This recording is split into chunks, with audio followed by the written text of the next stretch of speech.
আসসালামু আলাইকুম। আজকে একটা ভিন্ন বিষয় আপনাদের সামনে উপস্থাপন করব। সেটা হলো ছাগল পালন সম্বন্ধে। যে কয়েকটা ছাগল দেখছেন, একটা ছাগল থেকে এই ছাগলগুলো।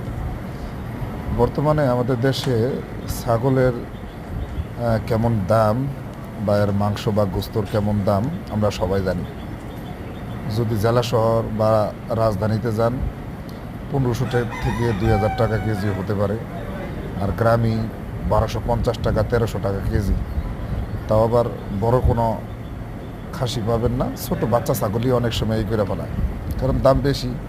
তার মানে কি বোঝা যাচ্ছে যে আমরা যে দাম আছে এই দামে কিন্তু সচরাচর মধ্যবিত্ত ফ্যামিলি কিংবা তার নিচে যারা আছে তারা কিন্তু আসলে ছাগলের গোস্ত ওই কুরবানি ঈদ ছাড়া তেমন একটা কেনা হয় না।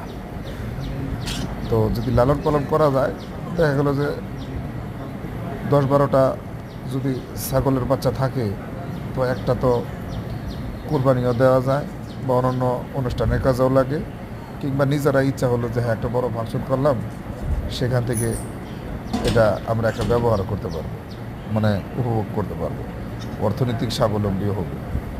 অথচ একটা ছাগলের একটা বাচ্চা যদি 5,000 টাকা করে কিনেন, আপনি যদি না পালতে পারেন কোনো সমস্যা নাই। ধরেন এই ছাগলের বাচ্চাগুলো আপনি একটা নির্দিষ্ট দাম ধরে, প্রতিবেশী যারা গরিব মানুষ আছে বা ভালো কাজে দক্ষ আছে তাদেরকে আপনি দিয়ে দিলেন একটা দাম ধরে, যে দামে কিনে আনলেন। ধরেন আপনি 5,000 টাকা দিয়ে কিনলেন, তাকে 5,000 টাকা ধরে দিলেন, সে এটা লালন পালন করবে। এরপর থেকে যে বাচ্চা আসবে, বংশবৃদ্ধি করবে, সেখান থেকে আপনারা উভয় করে নিতে পারেন। আপনি যদি মিনিমাম ধরেন এই 10টা বা 20টা ছাগল যদি দিতে পারেন, খেয়াল করে দেখেন আপনার কি পরিমাণ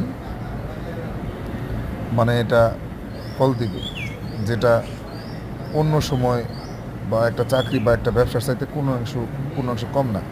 টোটালি একটা সাইলেন্ট মুডের কারবার এটা। আপনার অর্থনৈতিক উন্নতিতে ব্যাপক একটা সাপোর্ট দিবে।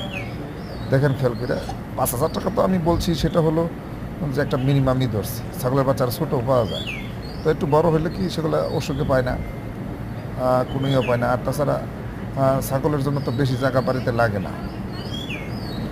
তো সব কিছু মিলে আমি আমার বিষয়টা উপস্থাপন করলাম।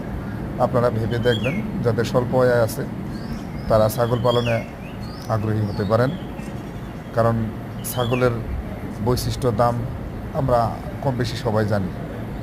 সবারই ধন্যবাদ বক্তব্য শোনার জন্য।